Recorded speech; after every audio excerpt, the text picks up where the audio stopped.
Ahora,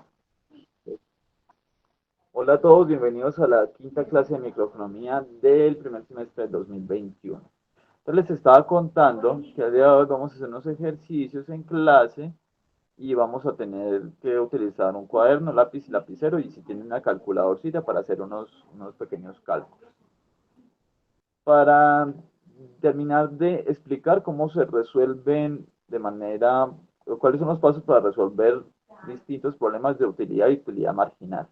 Cómo se utilizan estos distintos conceptos en la teoría económica de manera introductoria. O sea, así es como la idea básica y a partir de allí ya hay unas herramientas más desarrolladas pues, para poder resolver unas preguntas de investigación que son ¿cuál es el comportamiento del consumidor ante distintos cambios exógenos que se presentan en la economía, como son los cambios en los precios, los cambios en el presupuesto disponible de los individuos, los cambios en los gustos?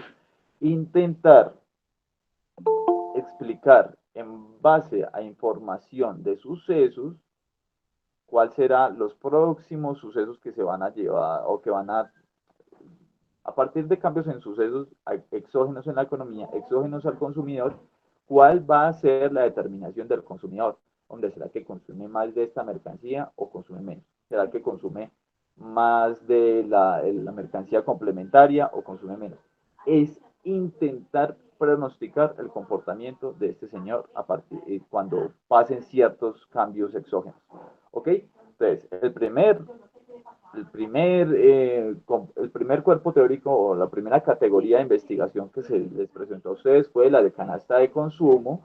Y esta canasta de consumo, les decía a ustedes, es como la ordenación de las distintas mercancías que se tienen para elegir.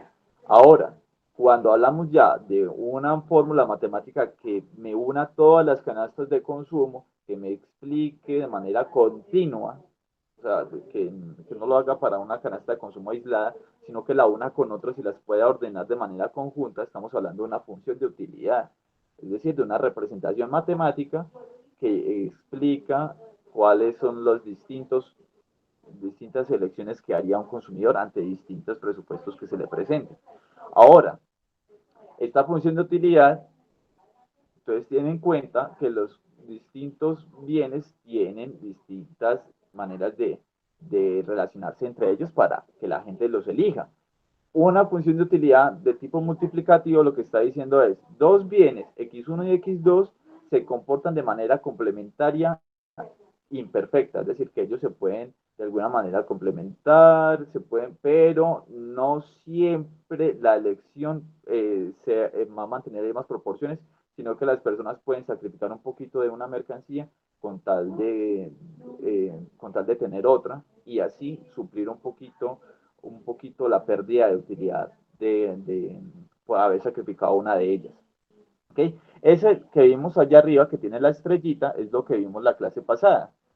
Cómo se resuelven este tipo de situaciones donde las mercancías se pueden complementar, pero también tienen cierto grado de sustitución y por tanto, entonces vimos que cuando esas mercancías de ese tipo, ¿se acuerdan cuáles vimos la clase pasada? La carne de cerdo y la carne de res, ¿se acuerdan? Que tienen cierto grado de complementariedad, pero en cierto grado también se pueden sustituir una por la otra, no de manera perfecta, siempre se consume un poquito de una y de la otra, pues porque la persona no está dispuesta a sacrificar todo de una. Entonces esto muestra un grado de convexidad en la función. Este es el primer tipo de funciones de utilidad y de comportamiento de la demanda del consumidor, que nos puede ayudar a predecir cuál va a ser el resultado en la demanda de un bien dado el cambio en el precio del otro bien. Entonces, esta situación ya la resolvimos como igualando la relación entre la utilidad marginal de esta mercancía con la relación de la utilidad marginal de esta mercancía sobre su precio. Bueno, esto lo resolvimos en la clase pasada, muy juiciositos. Pero hay otros tipos de relaciones que se pueden dar entre los bienes y vamos a verlos hoy. Esta de sustituibilidad perfecta o sustitución perfecta, que son una función de tipo lineal. Es decir, que un consumidor bien podría irse por por la otra, porque ambas le otorgan utilidad de manera independiente y no complementaria con las otras mercancías.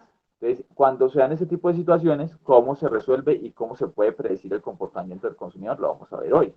Y también vamos a ver este tipo, y es la complementariedad perfecta, y es cuando los consumidores consumen de manera complementaria dos bienes. O sea, que dos bienes que son de manera que necesita de los dos y no puede romper la relación que existe entre los dos, sino decir, voy a consumir solo este y solo este. No, tiene que consumir los dos y de manera casi que igual siempre. Bueno, entonces vamos a resolver o a ver cómo es el procedimiento para resolver este tipo de lineales y este tipo de complementarias. ¿Entendimos para dónde vamos hoy?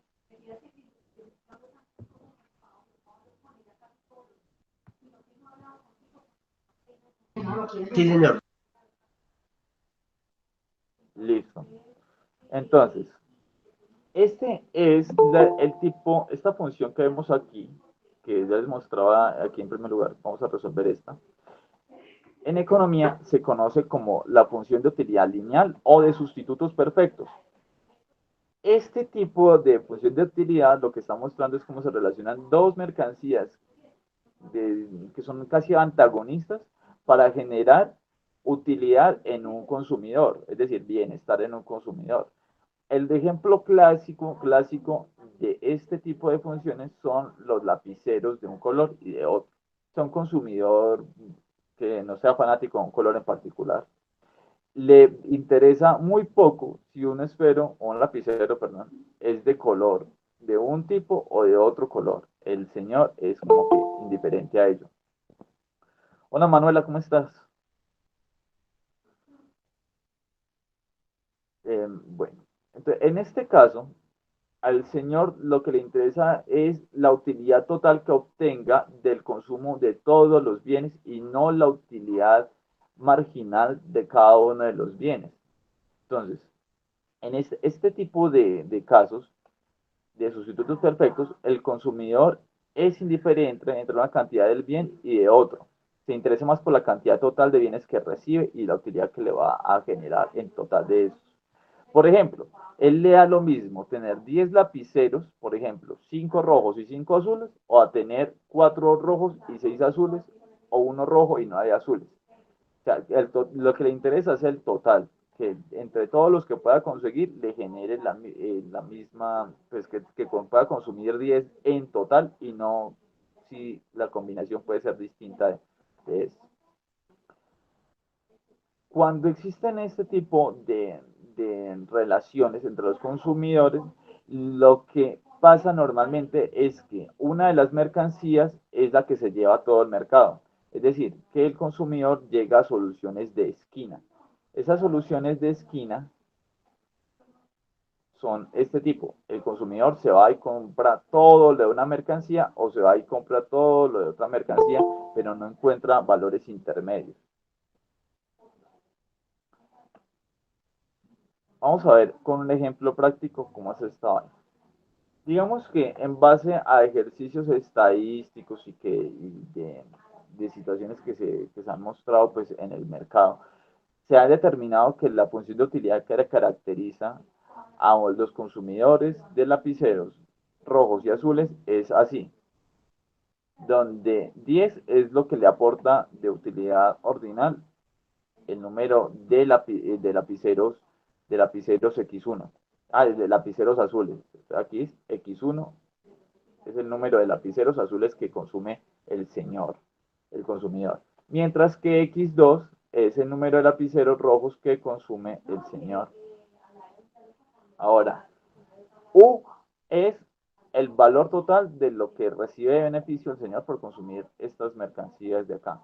Por ejemplo, si ustedes me pueden ayudar ahí con su lapicero y con sus calculadoras, ¿cuál sería el valor de U cuando consumen 5 de X1 y 5 de X2? ¿A cuánto equivaldría este valor U de este señor?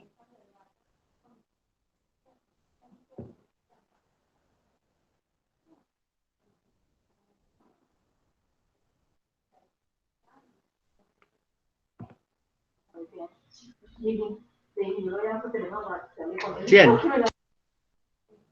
U de aquí sería 50, le daría por este lado, ¿cierto? Que viene por el consumo de X1,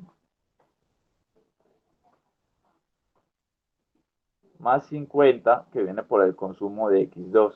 Entonces 100, como nos decía Juan Felipe, ¿cierto?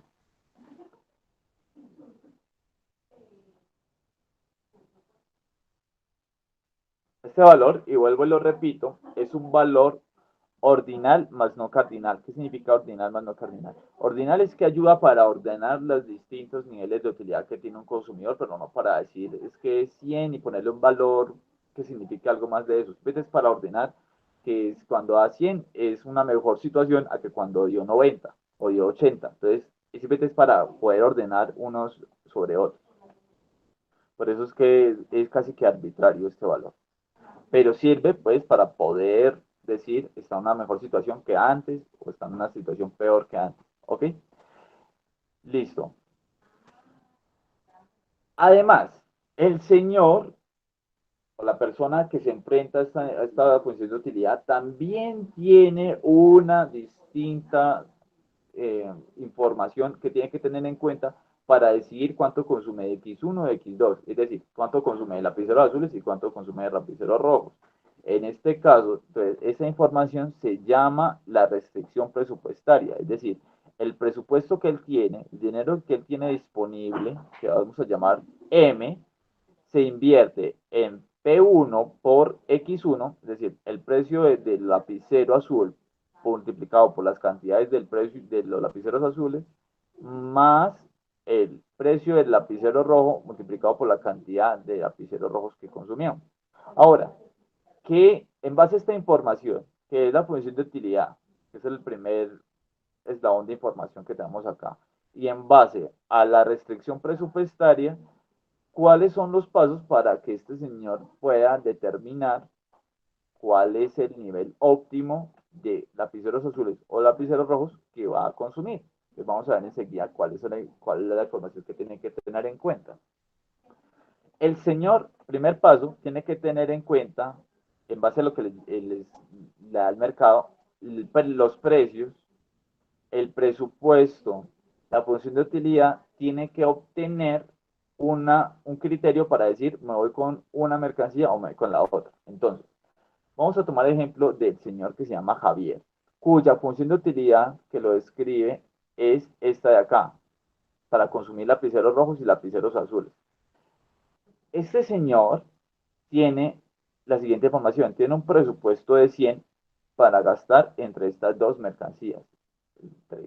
Y tiene que el precio de los lapiceros azules es de 15 y el precio de los lapiceros rojos es de 12. Entonces, lo primero que tiene que hacer para poder calcular cuál de las dos es mejor, tiene que ir por el lado de las utilidades marginales. Tiene que ir a calcular las utilidades marginales de X1 y X2. La respuesta está oculta tras esta barra azul, pero ¿quién se quiere animar a decirme de cuánto o cuál sería la utilidad marginal de X1 y X2? ¿Quién se quiere atrever?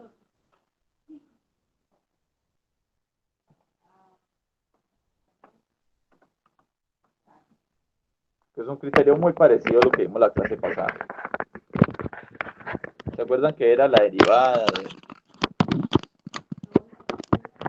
de una función en referencia a la variable? Pues es lo mismo.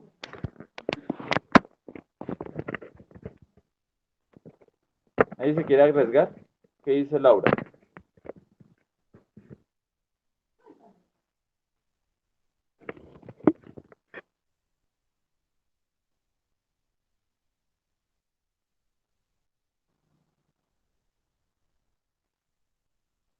Nadie, todo muy silenciosos hoy.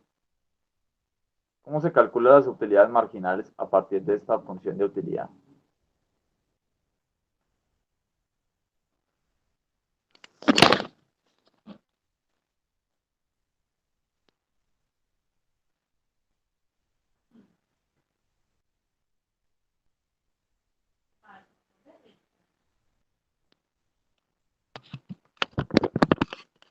A ver, ¿quién me dice algo? Pues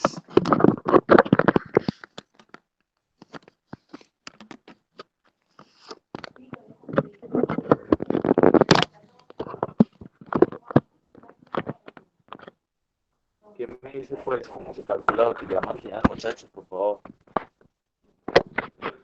Amiga, óigame que no saben. No, profe, Hola Andrés, ¿cómo está? profe, estoy presentando problemas con el internet, hasta ahora me volvió. Ah, ok. Bueno, le está diciendo que para solucionar este tema de cómo elegiría el consumidor entre X1 y X2 cuando los productos son sustitutos perfectos, requiere calcular las utilidades marginales en base a la función de utilidad de este tipo, que es una suma. ¿Se acuerda de cómo es la utilidad marginal cuando las cosas son una suma?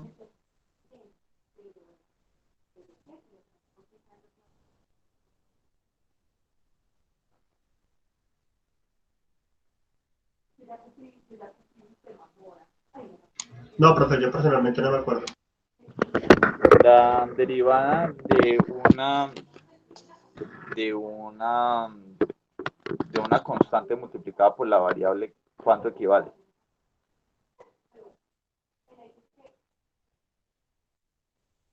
Bueno, para refrescarles, en el caso pues de cálculo, es simplemente la constante que acompaña a la variable. O sea, la derivada de una función que sea de este tipo, digamos que sea a por x, f de a por x, la derivada de esto es igual a a, así de sencillo. Hagan de cuenta que esto es una a. Ya, esa es la derivada de este tipo de funciones. Cuando estamos hablando aquí, pues, de, de 10x1, entonces la derivada de 10x1 en función de x1 es simplemente 10. En este caso, la utilidad marginal de cada, eh, de cada unidad que está agregando de utilidad el señor X1, el lapicero azul, es 10. Y lo mismo pasa para X2, porque es el coeficiente que acompaña a la variable. ¿Sí? ¿Se acuerdan eso de cálculo?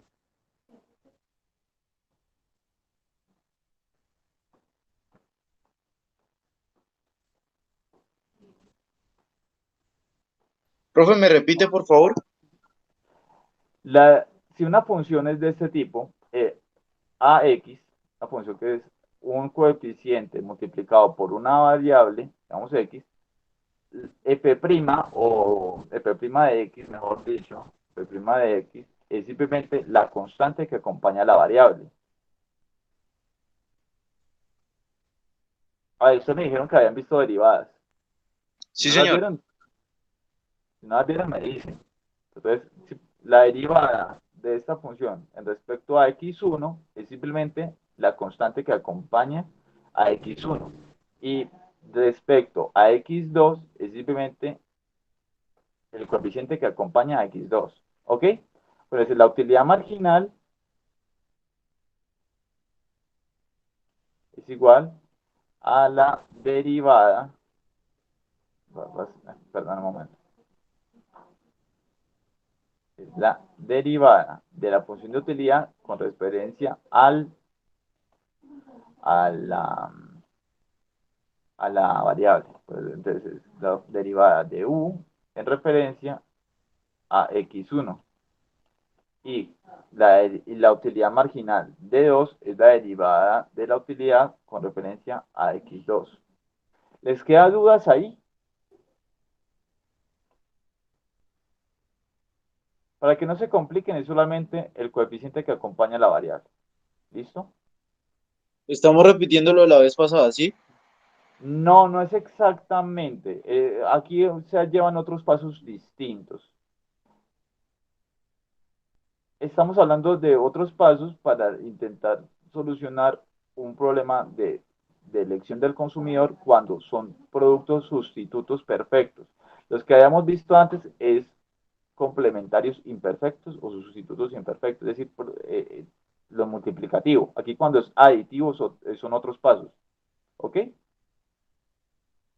Bueno, profe. No, ¿sí, estás seguro de lo que digo o no?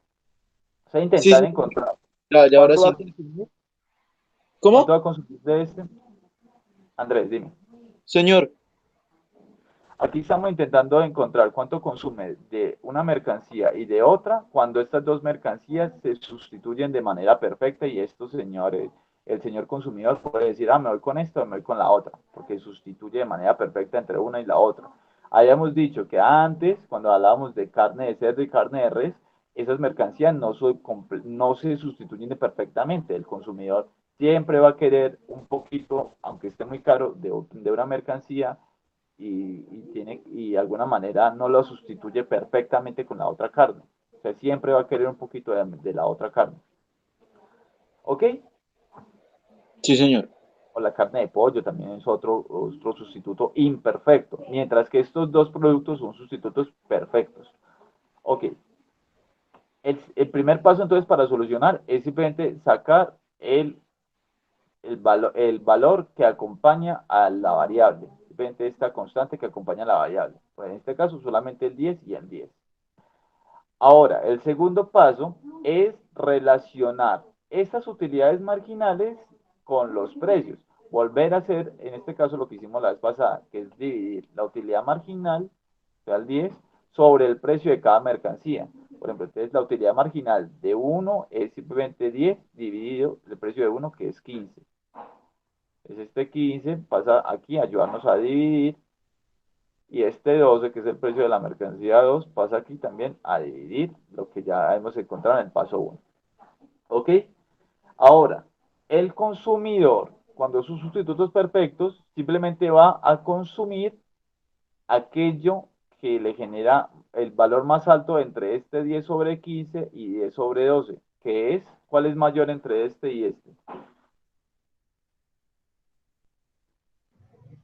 La solución de esos dos, Sí, ¿cuál es más alto? ¿10 sobre x 15 o dos 10 sobre 12? 10 10 sobre 12. sobre 12. 10 sobre 12. Es elegir entre estos dos valores que nos dio aquí en el segundo paso, elegir el más alto. En este caso, 10 sobre 12. Y usted, entonces, en este caso, entonces el consumidor elegiría siempre X2 va a consumir todo su presupuesto en X2 y X1 no va a consumir absolutamente nada. Este de acá, para este consumidor, sale del mercado. Sería solamente con esa mercancía. En este caso, entonces va a gastar sus 100 que tiene de presupuesto en P2 por X2 y el otro resto de la restricción presupuestaria que es P1 por X1 se cancela, queda en ceros. ¿Sí? Vuelvo y repito la fórmula acá, M igual a P1 por X1. Como X1 va a ser 0, porque el señor no va a consumir nada de este, solamente va a quedar este lado derecho de la ecuación que es P2 por X2. Entonces, aquí es lo que vemos aquí. El presupuesto que son 100 va a ser invertido en P2 por X2, en este caso, X2, cuando queremos encontrar las cantidades después de X2, es simplemente dividir 100 sobre el precio de 2. 100, que es el presupuesto, dividido el precio de 2, y eso nos da que consumirá 8,4 lapiceros de X2, 8,4 lapiceros rojos. ¿Listo? Esos son los tres pasos. Primer paso, obtener las utilidades marginales, que son los coeficientes. Segundo paso, dividir esos coeficientes sobre los precios y escoger ahí el más alto, es el tercer paso, y ahí reemplazar en la fórmula del presupuesto y listo. Ahí se obtiene que el señor va a elegir 8,4 X2, lapiceros rojos. ¿Listo? ¿Entendidos todos los pasos? Sí, señor. Listo. Entonces, por favor, solucionen ustedes esto. Lo que pasa presupuestalmente acá es que el señor se va a ir por esto y como este señor no le alcanza la utilidad misma que alcanza en este punto, no es alcanzable presupuestalmente consumiendo lapiceros azules, se va directamente a consumir todo el presupuesto allá, una solución de esquina. Ahora, díganme acá, por favor, en base a esos pasos, ¿qué pasaría Si el señor, por algún motivo, el señor Javier comenzara a valorar más los lapiceros azules, digamos que se volvió hincha de Millonarios o que no sé, que el azul se puso de moda. ¿Qué creen ustedes que pasaría en esta situación? ¿Será que el señor se quedaría consumiendo X2 o cuánto consumiría X2? ¿O se pasaría a X1 y cuánto consumiría de X1? Entonces, por favor, ayúdenme a calcular eso. Las respuestas están ocultas tras esto, pero pues obviamente la idea es que ustedes me ayuden. El precio sigue siendo los mismos. Sí, señor, los precios siguen siendo los mismos. Mientras tanto, yo miro el listado aquí y lo comparo con... Entonces tenemos Ana Lucía. Ahora tenemos a Edison. Profe, empieza a consumir más X1. ¿Cuánto? 1. No, ¿cuánto? ¿Cuánto de X1? Hola, Geraldine, no la había saludado. Geraldine.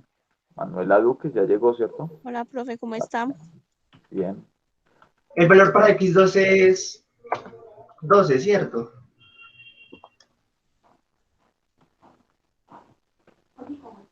X2 sigue siendo 12, sí. Y X1 sigue siendo 15. Entonces consume más X2. ¿Quién dijo ahorita que consumía más X1? ¿Quién le refuta? Yo, profe, yo había dicho, porque pues según mis cálculos da 1 y el otro pues sigue dando 0.83. Sí, qué pena, el error fue mío, sí, perdón. Entonces, como en este caso, la utilidad marginal sobre el precio en X1 da 1 y el otro 0.80 y algo, entonces en este caso elegiría X1, se iría por una solución de esquina sobre X1. Primero, ustedes calcularon o sacaron de aquí la fórmula la constante que acompaña cada una de las variables, 15 y 10, y después lo dividen sobre los precios. No cambiaron, el precio de 1 sigue siendo 15 y el precio de 2 sigue siendo 12, entonces aquí no cambió ninguno de estos dos, perdón, no cambiaron los precios, pero sí cambiaron cuánto le aporta de utilidad cada peso invertido en cada mercancía. Le aporta más de utilidad el peso invertido en lapicero azul y le aporta menos utilidad cada peso invertido en lapicero rojo. Entonces, escogería este señor X1, sería por esta mercancía. En este caso, entonces, ¿quién me dice cuánto consumiría? 6.66. 6.66, nos dice Kelly. ¿Y cómo lo obtuviste? Dividiendo el precio, que era 100, dividido 15. El presupuesto es 100. Eso, sí, dividido 15. Listo. Así, haciendo esa división, 100 sobre el precio, 100 sobre 15, nos da 6,7 y esa es la cantidad de X1 que va a consumir y de X2 va a consumir 0. ¿Listo? Entonces va a tener una solución de esquina acá. Lo que pasó aquí, muchachos, es que este señor de acá va a tener ahorita una restricción presupuestaria, perdón, una restricción presupuestaria de este tipo. Hagan acá sumiso esta línea naranja que era la anterior. Ahora va a tener una restricción presupuestaria de este tipo y va a obtener una utilidad acá en acá en este punto. Acá en este punto, por X1. No hagan caso a esta gráfica que me queda mal hecha.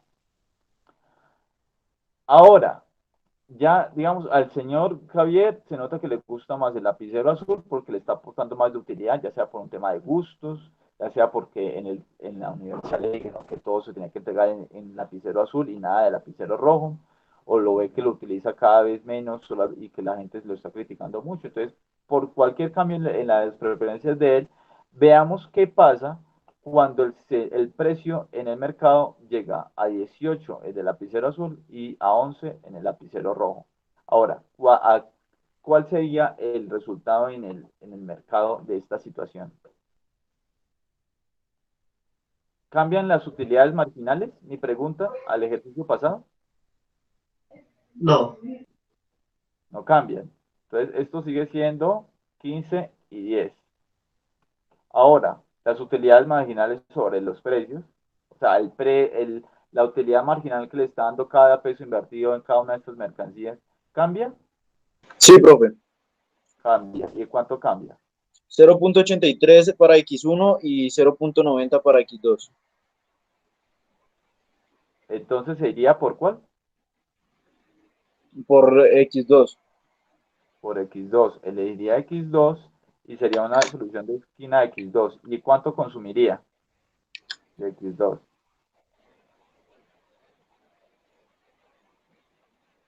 9.09. Sí, señor. Listo. Yo creo que 9,1. Entonces, dividir los 100 sobre el precio de X2 y eso nos da que va a consumir 9,1 de X2. Listo, eso es. O sea, así este es el ejercicio básico para entender cómo intenta uno comprender cuáles van a ser los resultados de mercado.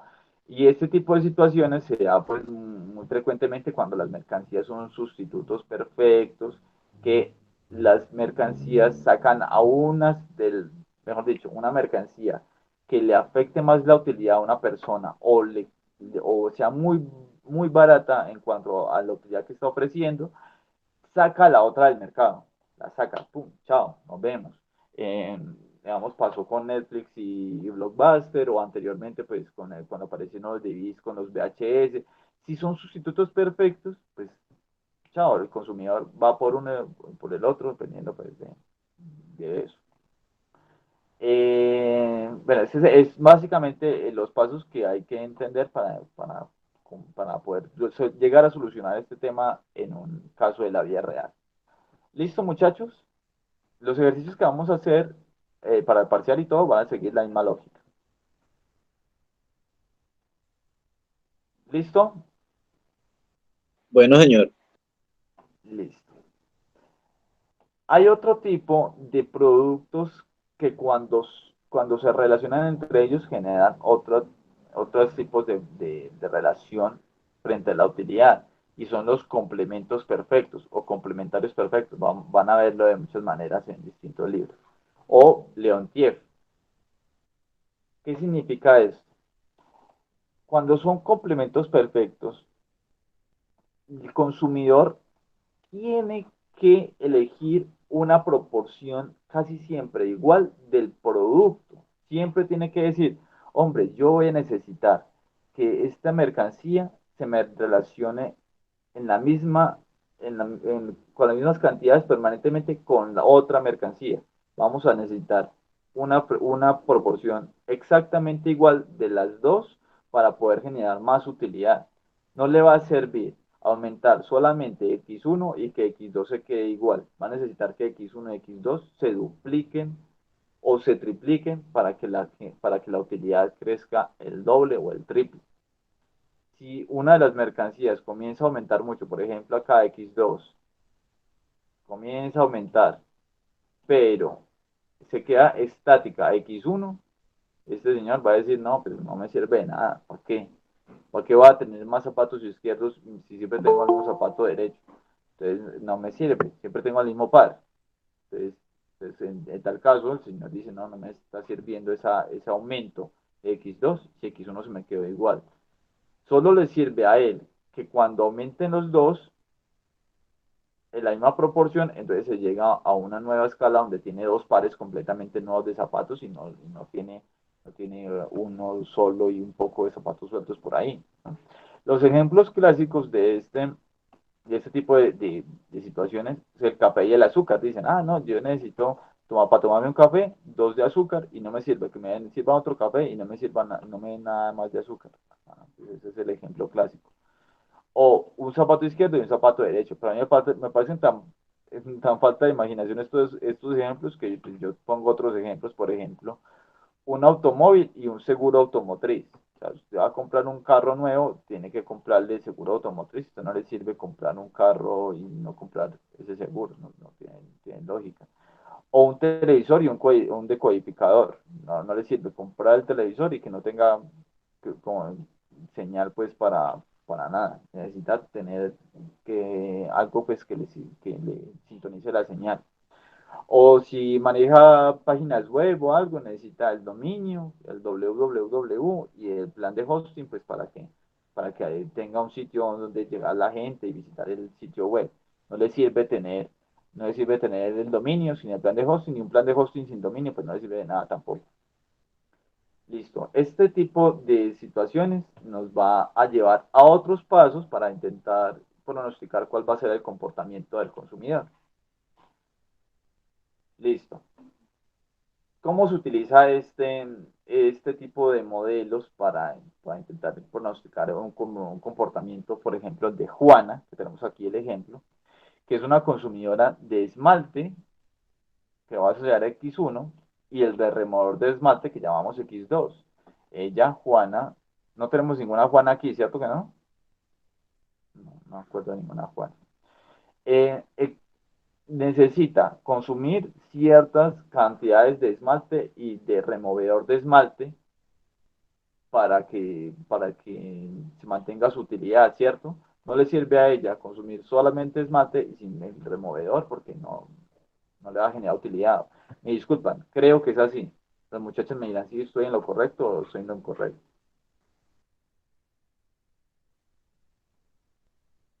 ¿Cierto? No puede consumir solo esmalte y nada de removedor, sino que tiene que comprarlos en ciertas proporciones iguales, ¿cierto?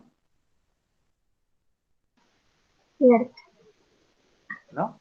Para poder aplicarse sí el otro, porque si no Sí, se lo, sí, yo creo, pues. entonces sí, Listo. Entonces, digamos, ¿qué pasará con Juana si tiene un presupuesto de 200 y se enfrenta a esta función de utilidad que la representa, es el consumo de esmalte y el remover de esmalte, y se enfrenta a los precios del esmalte de 20 y del removedor de esmalte de 15? ¿Cuánto consumiría de X1 y X2? Entonces, para poder resolver, ¿cuánto consumiría de esmalte y de removedor de esmalte con ese presupuesto y esos precios? Y esta función de utilidad que dice que necesita dos esmaltes y un removedor de esmalte cada vez que va a comprar. Ahora, entonces, ¿cuánto será lo que va a consumir con este presupuesto y esos precios? Entonces, para poder resolver esto, necesitamos representar la utilidad provista por la mercancía 2, es decir, el removedor de esmalte, en referencia a la utilidad que le representa X1, el esmalte.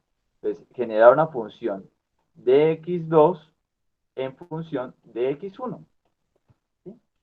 Entonces, simplemente es decir, como ella requiere dos esmaltes y un removedor, entonces cada removedor le genera un medio de lo que es el esmalte. Simplemente es como hacer esa transferencia de ahí. ¿Me entienden en este punto? ¿Podríamos volverlo a repetir, profe? Listo. En base a estos cosas que tenemos aquí, a estos coeficientes que acompañan a cada uno de los productos, entonces Juana necesita, cada vez que va a consumir estos dos productos, va a necesitar la relación de dos esmaltes,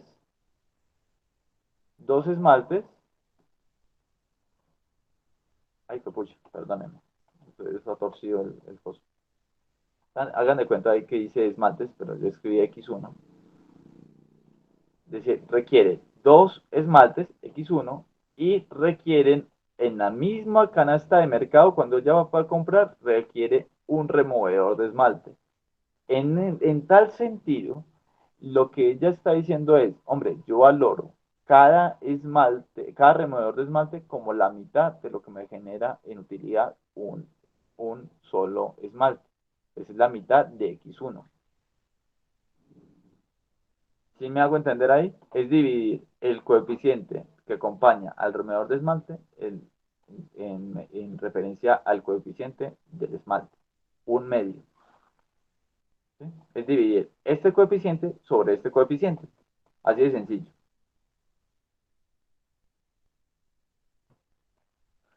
O para explicarles esto en términos de utilidad, cada removedor de esmalte es la mitad de útil para ella que un esmalte. Laura, ¿sí se entiende así o no? Sí, profe. Obviamente ella no podría, como les explicaba desde el principio, ella no puede decir, no, entonces voy a reemplazar un removedor de esmalte con un esmalte. ¿Cierto que no? No puede hacerlo. Simplemente para términos prácticos hacemos esta división. Solamente para términos prácticos hacemos esta división y decimos, ah, bueno, esta señorita va a consumir esa proporción. Bueno, entonces, teniendo esta función de x2 en relación con x1, vamos a reemplazar este x2 en la restricción presupuestaria. Solamente metemos este x2 en la restricción presupuestaria y vamos a reemplazarlo aquí. ¿Ya? Así como hicimos en la clase pasada, simplemente metemos este x2 aquí en este lado y listo. Tenemos una ecuación con una sola incógnita. x1, x1 acá. ¿Ok? Aquí está un poquito tollado, entonces lo coloqué un poquito más despacito acá, en la restricción presupuestaria. Entonces, la idea es reemplazar este x2 que está acompañando el precio de 2 acá por una función de x1. Que en este caso, ¿cuál era? ¿Quién me la repite? Un medio. Un medio x1, ¿cierto? Entonces, Sí, señor. simplemente reemplazar este x2 por un medio x1 y listo. Entonces, cada uno de estos multiplica por los precios. El precio de 1, que es 20, multiplica acá. El precio de 2, que es 15, multiplica acá y cada uno de estos valores acá. Y a la izquierda va el presupuesto disponible para Juana. Listo, seguimos aquí haciendo esta simplificación, porque siempre repite lo mismo.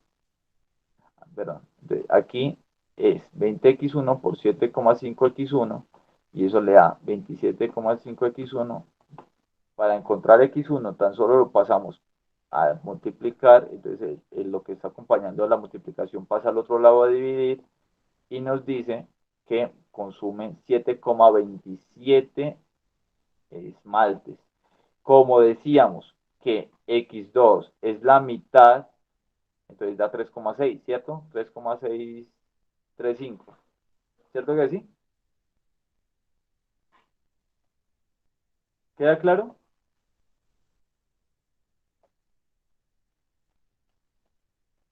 ¿O tienen alguna duda? Ese 3,6. 7,27 dividido 2. ¿No da 3,6? ¿Cuánto da eso? Se lo dice a la mente.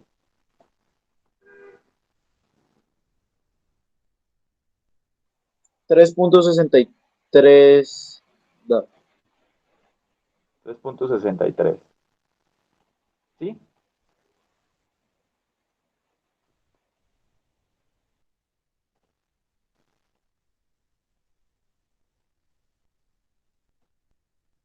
Listo. ¿Entendieron estos procedimientos? Entonces, para volver sobre los pasos. El primer paso es expresar la utilidad de x2 en términos de x1. Y eso se reemplaza en la restricción presupuestaria y como resultado nos dice despejamos la x1 y eso nos dice cuánto sería que consume x1. Como ya tenemos eso en términos de utilidad, entonces simplemente decimos, va a consumir tanto de la otra mercancía. ¿Ok? Entonces, si se conocen esas canastas de consumo y esas proporciones entre dos mercancías, como en este caso son el esmalte y el removedor de esmalte, ¿cuánto va a variar la demanda de removedor de esmalte si el precio del esmalte subiera a 30? Entonces, ¿qué harían ustedes ahí para resolver esa situación? Digamos que ustedes manejaran una empresa de removedor, que hace removedores de esmalte. ¿Cómo creen ustedes que se vería afectado si el precio del esmalte subiera? Entonces, utilizando esta función de utilidad que les calculó un economista y teniendo los precios, dígame cómo se vería afectada la demanda y cuánto demandaría pues la consumidora típica de esto, el consumidor pues. Y además, si el presupuesto que invierte la señora Juana en esto sube a 250, ¿cuánto aumentaría pues o cuál sería la variación en la demanda de removedor de esmalte? Ya, los dejo que ustedes me ayuden a resolverlo, ¿sí o no? Sí, sí, Sí, sí. profe. Sí, profe, un momentico. La primera pregunta que se tiene que resolver, primer paso es, ¿esto cambió? Las preferencias de Juana cambiaron y por ende cambiaron esta función de removedor de esmalte en base Profe, a da 3.33. No, Ahora, no cambió.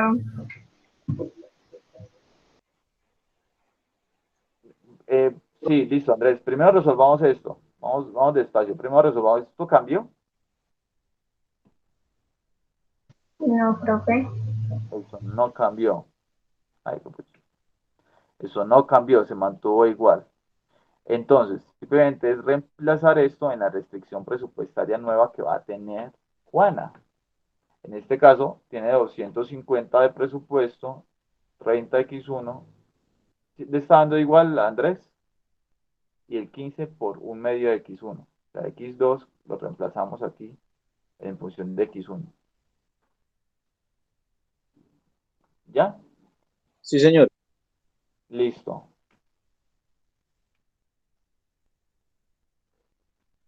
En este caso aquí 7,5x1, 30x1, lo sumamos 37,5x1 y dividiendo el presupuesto sobre 37,5x1 nos da que da 6,67 de x1 y 3,33 de x2. Sí, señor, así dio. Señor, ¿sí le dio? Sí, señor. Entonces, ¿qué pasó con la demanda del removedor de esmalte cuando subió el precio del esmalte? ¿A cuánto nos había dado antes esta cantidad? Bajó Teníamos igual que la del 3,67. Andrés, perdón. que bajó un poquitico igual que la del esmalte. Antes se tenía que X2 era 3,67, 63. 3,63 y cayó ahora a 3,33. Pero ese cambio en la demanda de X2 no se ve explicado ni por el presupuesto ni por el precio del removedor de esmalte, ¿no? Se mantuvo igual, el presupuesto antes aumentó y a la vez el precio se mantuvo igual y sin embargo la demanda cayó. ¿A qué se debió eso?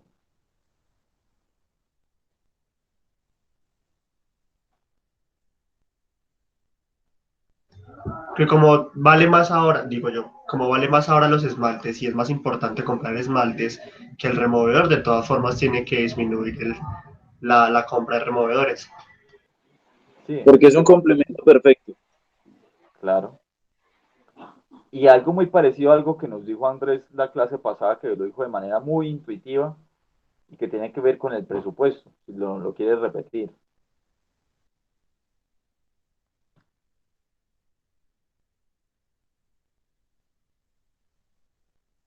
¿No te acuerdas, Andrés? ¿O No fue me Juan Felipe? acuerdo, profe. No me acuerdo si fue Juan Felipe o Andrés. Nos decía que este aumento en el precio que antes se manejaba del esmalte, que estaba en 20 y pasó a 30, eso tiene un efecto en el presupuesto que en verdad tiene disponible Juana. Entonces ya ahora, si bien la cantidad monetaria es la misma, es un menor presupuesto porque esta mercancía se volvió mucho más cara, entonces en verdad se le afectó la cantidad disponible de dinero que tiene. Monetariamente Es más que antes. Antes manejaba 200, ahora 250. Pero de manera real tiene menos ingresos disponibles para disponer de una mercancía y de la otra. En este caso, pues entonces va a haber disminuidos todos los productos, no solamente el esmalte, sino todos los productos que ya tiene. Eso se llama efecto renta. El efecto renta es eso. Cuando el cambio en un precio cambia la renta disponible de los consumidores. ¿Ok?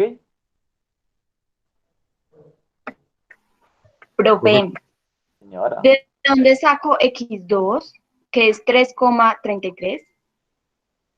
Es simplemente, mira, como anteriormente habíamos dicho en la diapositiva pasada, que el primer paso es intentar expresar x2 en medida de x1. Es simplemente es dividir el coeficiente de x2 sobre el coeficiente que acompaña a x1, en este caso 2. Así se obtiene. x2 es igual a un medio x1. En términos de utilidad, lo que quiere decir esto es que cada unidad de x2 me está generando la mitad de la utilidad de x1. ¿Sí? O sea, para ella es la mitad de valiosa un removedor de esmalte que un esmalte.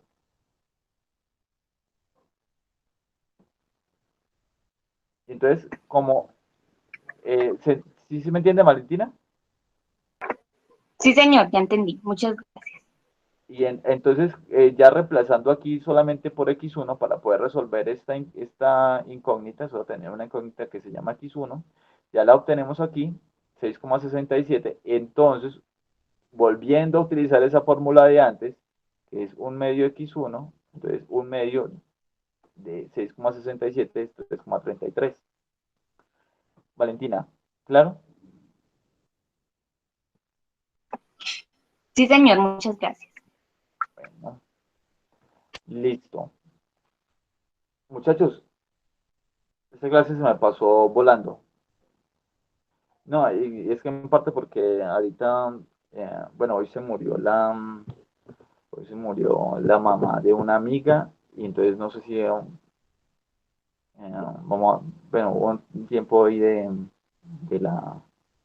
del velorio, pero se me fue pues, un tiempo allí, entonces estoy volando aquí con unas cosas. Entonces, vamos, si les parece bien que la clase vaya hasta las 8, ¿sí? Bueno, profe. Sí, profe, no se preocupe. Bueno, vamos a terminar relativamente pronto. No creí que fuera tan pronto, pero sí. Qué pena. Entonces, muchachos, de manera implícita, lo que vimos la clase pasada y lo que acabamos de ver con esos ejercicios es que, primero, ustedes pueden ver que el, la demanda de un producto, ya sea X1 o X2, va a depender del precio de las mercancías, de las demás mercancías, obviamente, ya sean sustitutas, ya sean complementarias, bueno, sustitutas imperfectas, o sea, las que vimos la clase pasada, ya sea cual sea la relación que haya entre las mercancías, se va a ver afectada la cantidad demandada por por el precio de la otra mercancía. Si lo ven ustedes de esa manera, si lo alcanzaron a observar, en cada uno de los ejercicios que vimos, una mercancía, el precio de una mercancía afecta la cantidad demandada de la otra. Y obviamente, también el precio de ella misma también afecta. Y el ingreso disponible para las personas, la cantidad de dinero que tenga, también va a ser un determinante importante de la cantidad que se consuma de una mercancía. Eso, en términos prácticos, en economía lo llamamos función de demanda. La función de demanda, muchachos, hola, ¿cómo están, Deison y Angie? Listo. Entonces, lo que está diciendo esta situación que vimos en cada una de las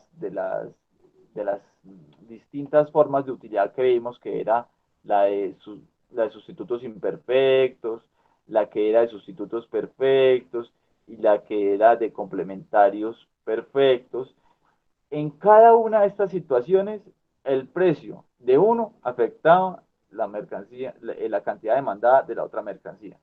Ahora, ¿cómo lo afectaba en esta situación? Era distinta a cómo afectaba acá. Y acá, o de otra manera, afectaba. Es decir, muchachos, ¿qué pasaba? Si ustedes se acuerdan, ¿qué pasaba con la cantidad de carne de res que se demandaba cuando aumentaba el precio de la carne de cerdo? ¿Alguien se acuerda? También disminuía, ¿Y por qué era esa situación? por lo que estamos hablando ahorita El precio también de- interfiere ahí porque como se iba más dinero en la carne de res, pues también tocaba disminuir en la carne de cerdo. Claro, porque afectaba en la renta disponible, ¿cierto? se llama efecto renta, ¿cierto, profe? Que bueno, es que me enredé ahorita con eso. Sí, señor. Efecto Sí, es renta. efecto renta. Sí, señor. El Ah, ok, efecto que gracias. tiene un precio sobre la renta real del consumidor, por lo que él no puede reemplazarlo completamente, entonces eso le va a afectar cuánto tiene disponible para consumir no solamente de esa mercancía, sino de todas las demás. Entonces, cuando un precio sube, tiene esa característica, hombre, me va a afectar toda la canasta de consumo. Cuando son de este tipo, son complementarios imperfectos o sustitutos imperfectos o Cobb Douglas, que son así, los de arriba. Ah, perdón, mucha pelota yo. Un momento. Voy a hacer crecer el mouse.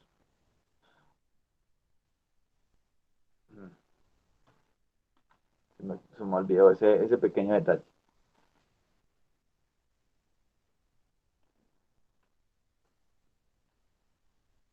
Cuando son de este tipo, cuando son cuando son complementarios imperfectos, se va a ver el efecto renta. Se va a ver el efecto renta. Cuando sube mucho el precio de una mercancía y no puede ser sustituida de manera perfecta, el señor va a ver afectado su renta disponible para consumir no solamente esa, sino todas las demás mercancías. Todas las demás. Cuando es este tipo de relaciones que son de sustitutos perfectos, ¿qué pasaba con la cantidad demandada de lapiceros azules cuando subía el precio del lapicero rojo? ¿Qué pasaba ahí? O consumía totalmente uno o sea, si consume uno no puede consumir del otro.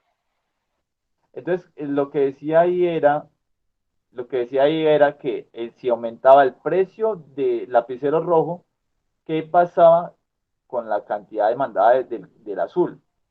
Aumentaba, ¿cierto? Sí, señor. Entonces, en ese caso, de acá, no hay efecto renta. El señor lo que hace es simplemente cambiarse a otro producto y se acabó. No afecta su renta disponible, sino que pum, pasa y ese producto se va del mercado. ¿Ok? Entonces, bueno, responder la tercera pregunta. ¿Y qué pasaba cuando subía el precio de los esmaltes? ¿Qué pasaba con los removedores de esmaltes? La demanda también bajaba. La demanda también bajaba. Entonces, si ven ustedes cómo nosotros, a partir de los distintos variables que pueden tener el mercado y lo observable del mercado, que son los precios y los presupuestos, podemos llegar a estimar cuánto demandan las personas de una mercancía. O sea, todo lo que nosotros vimos anteriormente ayuda a determinar una función que intenta explicar, hombre, cuánto voy a demandar de esta mercancía o cuánto va a demandar un consumidor típico de una mercancía en base a los precios que ven en el mercado, de todo lo demás. Ah, como entonces yo puedo generar una función de demanda de la carne, de la carne de res en función del precio de la carne de cerdo, sí, sí puede. Y también esa función va a tener en cuenta el precio mismo de la carne de res y el presupuesto de las personas. Eso es muy útil. Es tan útil que puede ayudar a determinar, hombre, cómo es que va a variar nuestro consumo, el consumo de nuestros bienes como productores. Muy importante esto. Una, una función de demanda describe la cantidad correcta consumida por los consumidores dados los precios a los que se enfrentan en el mercado y a sus presupuestos disponibles. Hombre, esto es un hit. O sea, todo lo que vimos es para ayudar a entender cómo es que se puedan determinar estas funciones de demanda de ciertos productos en función de todos los precios de las mercancías que son complementarias, de que son sustitutas y el presupuesto y de aquellas mercancías que son complementarias y perfectas y todo. Obviamente es una función muy larga, pero de alguna manera nos ayuda a predecir el comportamiento de un producto. Entonces, ¿cuál es la utilidad de esta situación? Si yo tengo información de los precios de las demás cosas, puedo ayudar a determinar cuál va a ser las cantidades que va a consumir el consumidor típico de mi producto. Si yo produzco la papa y yo sé que los consumidores para consumir papa tienen en cuenta el precio de la yuca. ¿Será que la papa y la yuca qué son? ¿Qué son? ¿Quién se imagina? En base pues a presunciones o a supuestos. Profe, serían sustitutos. Sustituto. ¿Pero serían perfectos? Muchas veces sí. Muchas veces sí. Pues sí, cierto, en cierto grado. O tienen un alto grado de sustitución. Entonces, puede poner una función de demanda de la papa en función del precio de la yuca. Obviamente también del precio de la papa, obviamente. Pero también del precio de la yuca y del presupuesto que tienen las personas y también del precio del arroz, y crea una función que puede estimar y le ayuda a determinar, hombre, cuánto va a consumir la persona de un bien o del otro. Eso es una función de demanda. ¿Basada en qué? En las funciones de utilidad que se tengan de los productos. Listo. Las mismas funciones de demanda, como también están en función, una de las variables de las funciones de demanda es la renta disponible, el presupuesto disponible de las personas, que es la variable M, también nos puede ayudar a determinar cómo se va a comportar el consumo de la mercancía cuando aumenta el presupuesto de las personas. Parece bobo, ¿cierto? O sea, como que si aumenta el presupuesto va a consumir mucho más de cualquier bien, ¿cierto que es así? Que la gente va a consumir más y más de todas las mercancías cuando aumenta su presupuesto, ¿o no? Sí, profe. ¿Quién refuta a Juan Felipe? Por ejemplo, o sea, yo les hice una pregunta con cascarita. Por ejemplo, que no suene despectivo, o sea, porque yo soy estudiante de universidad pública, yo sé qué es eso. Cuando uno comía más lenteja y sardina. No quiero que suene despectivo esto, pero es como que cuando una persona ya pasa a ganarse 3 4 millones, consume la misma cantidad de lentejas y sardinas que antes, que cuando era estudiante. Profe, no, pasa a demandar otros bienes, otros Pasa a demandar. productos. Entonces, estas funciones de demanda también nos sirve para identificar cuando un producto se llama producto inferior. Eh, y otra vez me excusan, no es un término que yo haya creado, no, es un término que en la microeconomía existe. Bien inferior se refiere a esos productos que la gente empieza a consumir cada vez menos una vez aumente el ingreso de la persona. Todo lo que vimos nosotros anteriormente, muchachos, todo lo que vimos nosotros acerca de, de la, de la carne de res, la carne de cerdo, el esmalte, todo, el removedor de esmalte, todas esas cosas, normalmente se conocen como bienes normales. Un bien normal, pues más gana la persona, más va a consumir de ese bien, ¿cierto? Es el aumento en el presupuesto y el aumento en el consumo dividido el aumento en el presupuesto va a ser mayor que cero, porque ambos aumentaron. Mientras que cuando se da la otra situación, y es que cuando aumentó el presupuesto y la demanda cayó, entonces lo que se tiene es que la persona está cada vez valorando menos ese bien.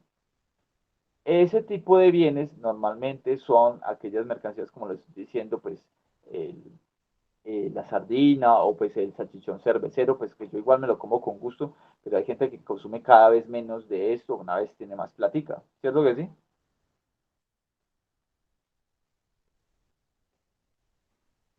Sí, suele ocurrir.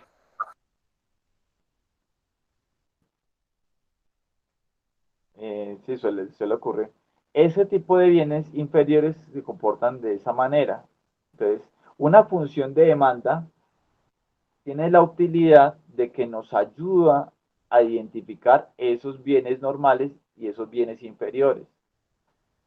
Cuando uno tiene ya mucha información acerca del comportamiento de los consumidores y cómo se comportan su demanda y cómo se comportó sus ingresos, puede hacer una estimación y decir, ah, este bien es inferior. La gente cuando aumentó el presupuesto que tenía disponible, que está, que está, eh, que está acá, este presupuesto, pasó a ser más alto, es decir, esta línea naranja subió, en verdad comenzó a consumir menos de ese bien, bajo la cantidad que había que consumía antes. Entonces quiere decir que este bien no era tan apetecido. ¿Qué significa esta situación, muchachos? Estos bienes inferiores, cuando pase el tiempo, van a empezar a desaparecer y más y más y más en el mercado porque la gente va a consumirlos menos. Eso es todo. Eh, eso es todo aquí lo que quiere decir esto de bienes inferiores y bienes normales. ¿Todos entendidos hasta acá? Sí, señor. Bueno, ya casi acabo, muchachos. Listo. La curva de Engel. Entonces, digamos, muchachos, que ustedes, gracias al ejercicio que han hecho de recolectar información de los consumidores, de cuánto consumen, dado que tienen una restricción presupuestaria, y cuánto pasan a consumir cuando la restricción presupuestaria se pasa hacia arriba, y es decir, que tienen más plata disponible después. Entonces ustedes lo que pueden hacer es trazar una línea que les ayude a identificar el próximo consumo de este consumidor cuando pase a este punto. Por ejemplo, si la persona ve un presupuesto más superior dentro de un tiempo y el presupuesto se le incrementa por acá arriba, ustedes pueden, utilizando la curva de Engel, utiliza pues los economistas, ayudar a entender o pronosticar cuál va a ser ese valor que va a consumir de una mercancía y de la otra. Utilizando esa información de la curva de Engel, extrapolan las decisiones que tomó en el primer momento, en el segundo momento, y en base a esas decisiones, cuál va a ser la decisión que va a tomar en el tercer momento cuando el presupuesto se le suba tanto. ¿Ya? Esa curva de Engel le ayuda a determinar pues, cuál va a ser ese comportamiento. Normalmente, ¿para qué se usa la curva de Engel en economía? Para ayudar a determinar, hombre, cuánto es que la gente va a aumentar consumos de tipos, de varios tipos. Por ejemplo, el de alimentos en medida de cuánto va a aumentar el consumo en diversión. ¿Cómo creen ustedes que se comporta la curva de Engel en este caso de diversión acá arriba y de alimentos acá abajo? ¿Cuál va a ser el comportamiento de esa curva de Engel? ¿Va a seguir una línea recta o cómo va a ser?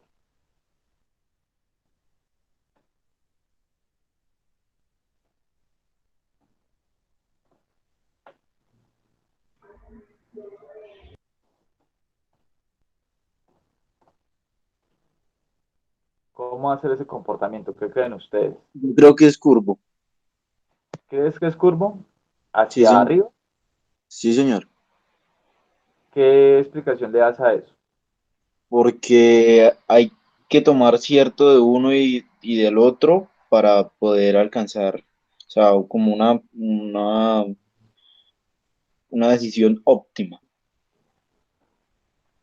Sí, pero ¿por qué motivo este señor va o las personas van a empezar a consumir más de diversión con el presupuesto más alto y en comparación consumen no menos, pero sí aumentan menos la proporción de alimentos? ¿Por qué motivo?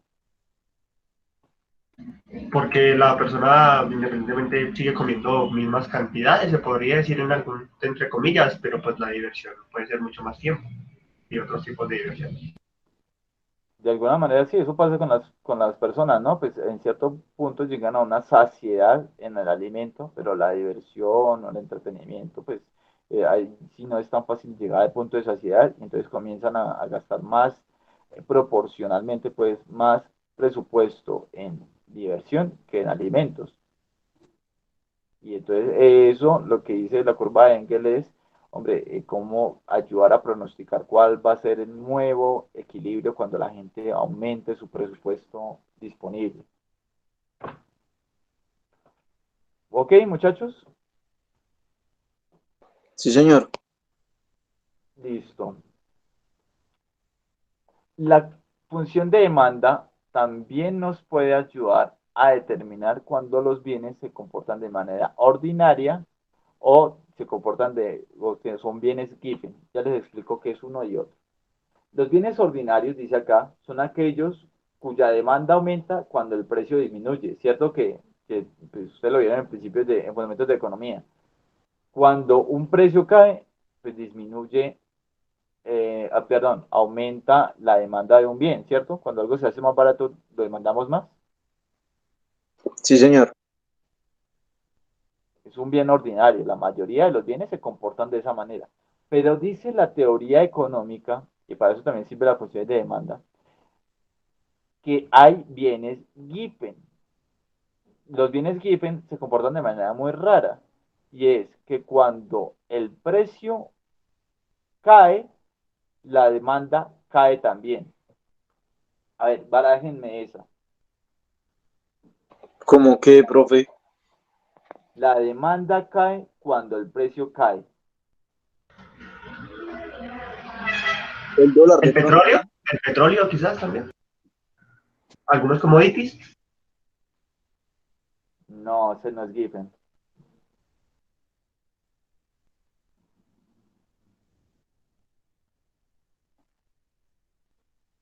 El dólar, no sé. No, El ese no café, es ¿por qué? porque el que compra café necesita que usted... Ah, no, no, no, no. Sí.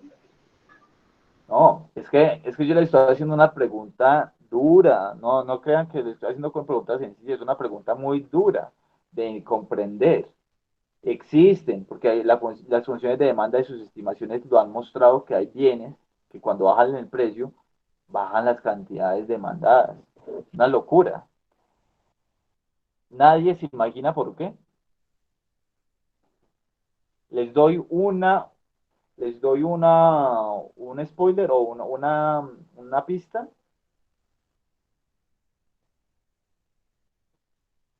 Sí, profe. Porque la utilidad de pronto baja, pienso yo, pero es que no relaciono algún bien. Más o menos por ahí va. Pero tiene más que ver con el efecto renta, de lo que les hablaba antes, que cuando antes pasaba, cuando estábamos hablando de, de complementarios perfectos, que cuando el precio de una mercancía cambiaba y subía mucho, se disminuía la renta disponible. Ahora, en este sentido, también hay un efecto renta con los bienes given, y es que cuando cae el precio de un bien, aumenta el presupuesto disponible. Entonces, ¿qué va a hacer esa persona con ese presupuesto que tiene de más para consumir? ¿Qué va a Demanda hacer? más. Demanda más, pero no de ese bien. ¿Sí me hago entender ahí? Profe, otra vez. Pasaba con complementarios perfectos, que cuando subía el precio de los esmaltes, se consumía menos removedor de esmalte porque la persona tenía menos presupuesto disponible. ¿Cierto que sí? El efecto renta. Sí, señor. Porque el presupuesto real, pues, es menos. Ahora, les estoy diciendo que hay bienes que cuando bajan el precio, la persona aumenta su presupuesto disponible para consumir no solo esa mercancía, sino todas las demás. Y terminan entonces consumiendo más de las demás y menos de esta misma. ¿Sí me hago entender? Utilizan ese efecto renta para sustituir esta mercancía por otras. Pero como tal, no existe ningún bien Giffen en particular. O sea, sí, el complemento de pronto entre el consumo de varios bienes hacen que existan bienes Giffen, es lo que yo entiendo. Pero ¿existe alguno en particular? Solo uno, no de pronto en la canasta con el consumo de varios, sino solo uno. No, sí existen. Ponle cuidado. Por ejemplo, otra vez, ustedes me excusan si esto suena feo, yo intento ser lo más como diplomático posible. Pero, por ejemplo, la leche en polvo. Cuando el precio de la leche en polvo baja y es una familia que consume esta mercancía, ¿será que sigue consumiendo más leche en polvo o puede reemplazar un poquito de esta leche en polvo con leche real?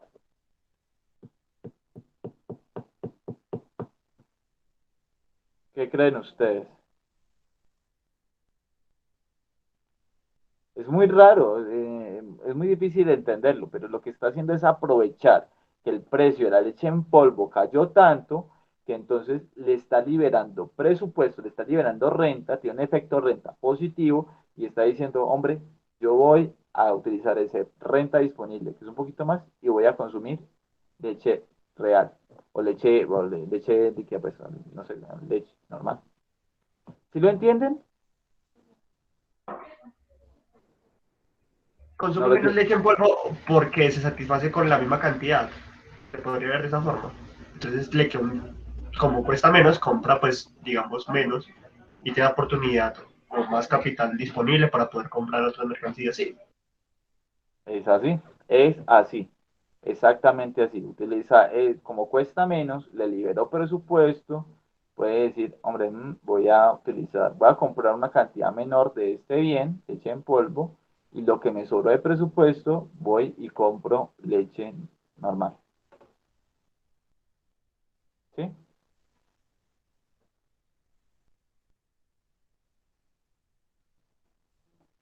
Esos son los bienes tipo Giffen. Son muy raro, pero estas funciones de demanda nos ayudan a determinar cuáles bienes son Giffen y encontrar estos bienes en el mercado. Utilizando pues los supuestos que hablamos antes, utilizando funciones estadísticas y pues ayudar a determinar eso. Listo. Ya para terminar la clase, muchachos, me excusan que sea tan corta la clase, pero igual es que también hasta aquí llegaba el capítulo y ya lo siguiente ya pasa a ser el comportamiento del productor. Entonces también mezclar las dos cosas como que no tenía sentido. Entonces hoy acabamos tema, que es el comportamiento del consumidor. Ya la semana entrante entramos a otro nuevo. Listo. Entonces quiero darle una conclusión de esta parte del consumidor, concluir este tema. Los conceptos vistos en las últimas clases tenían como objetivo introducir al estudiante en los conceptos del análisis del consumidor desde el punto de vista de la microeconomía. O sea, cuáles son los procedimientos básicos sobre los cuales se basan las funciones de demanda, sobre las cuales se basa una curva de Engel, sobre cómo se identifica si un bien es normal, ordinario o lo que sea, y bueno, todo eso, y cómo se ayudan a identificar las curvas de demanda y predecir los comportamientos en la demanda. La función de utilidad, las distintas formas de estas, las complementarias perfectas, sustitutos imperfectos, la curva de Engel, todos estos son categorías científicas que que se usan para dar cuerpo teórico a la investigación en microeconomía. O sea, todo eso es solo lo que la microeconomía se basa para ayudar a identificar una curva de demanda u otra situación. De manera aplicada, estos conocimientos se utilizan para intentar predecir cambios en la demanda de bienes ante cambios exógenos, como son los cambios en los precios de ellas o los precios de las mercancías, complementarias sustitutas, complementarias perfectas, y los cambios en los ingresos de los consumidores. Todos esos cosas son la base para intentar identificar esos cambios en la demanda. Ya a niveles avanzados de la microeconomía, avanzados, estos cuerpos teóricos están teniendo un desarrollo continuo. Aún el día de hoy, eso está avanzando. Sobre todo hay muchos profesores, principales Halbarian, por el que yo me baso para dar la clase, que utilizan estos cuerpos teóricos junto al Big Data y la ciencia de datos y ayudar a identificar las curvas de demanda. Y particularmente uno de esos desarrollos teóricos se llama de las preferencias reveladas, que hoy en día es como la frontera pues en el cuerpo de la microeconomía. O sea, es el conocimiento más avanzado, las preferencias reveladas. No sé si ustedes sepan qué es el Big Data, la ciencia de datos. Si tienen alguna duda allí, les explico.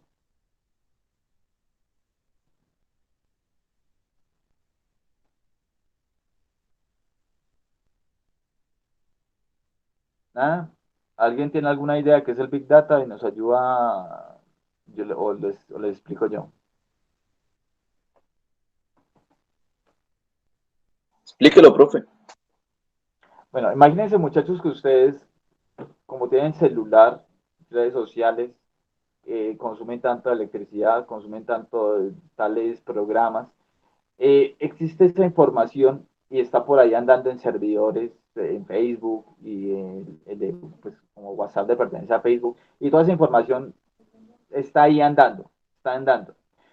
Ahora, como son tantos volúmenes de información, no solamente en cuanto a la parte longitudinal que digamos, que es muchos datos, sino que también hay muchas categorías de datos, entonces es amplio la cantidad de datos que existen, o sea, en cuanto a consumo, gustos, preferencias, comportamientos. Entonces, el Big Data lo que hace es poder poner ciertos modelos que intentan predecir el comportamiento de los consumidores, pues, con todo lo que ya arrojaron. Es decir, Facebook, como no le bota tanta información a los servidores, intentar generar un modelo que explique los comportamientos de las personas. Eso es el Big Data, pues no, bueno, obviamente está la parte física, donde están los servidores con toda esa información, y está la parte estadística, y ahí entra la ciencia de datos, que es intentar generar modelos que se llaman holísticos, modelos holísticos que expliquen todo ese comportamiento de los consumidores. Entonces, ahí es donde entra en estas Big Data y ciencia de datos, que es un tema pues ingenieril, entra las preferencias reveladas. Es una, es lo que yo les decía al principio, es con las decisiones que tomó el consumidor antes, intentar mostrar cómo son las curvas de utilidad de los consumidores. Si la persona estaba consumiendo estas cantidades de carne de res y carne de cerdo, y se tiene la información, y pasó a consumir otras cantidades cuando varió el precio, hombre, uno puede extrapolar y decir, antes la curva de utilidad de esta persona es así, utilizando pues el cuerpo teórico, las preferencias reveladas y el Big Data, la ciencia de datos. Obviamente es un tema pues, muy complejo, pero es básicamente intentar revelar cuál es la función de utilidad de los consumidores y predecir los cambios futuros. Y para esto se utiliza pues la microeconomía en parte hoy en día. Eso es uno de los avances de la microeconomía más grandes en la actualidad. Bueno, muchachos, entonces ahí es la explicación de por qué nosotros como estudiantes vimos todo ese tema, entender cuáles son las utilidades de esto, cómo se utilizan y cuáles son las bases para entender este cuerpo teórico. Espero que hayan entendido y pues les voy a dejar un tallercito de solución de varios de estos ejercicios y, y si tienen alguna duda, pues listo, muchachos, les estaré respondiendo ya sea en este momento o si me quieren escribir por WhatsApp o cualquier cosa. Entonces, dado así, eh, solucionamos, solucionamos preguntas que tengan y damos fin a la clase, ¿ok?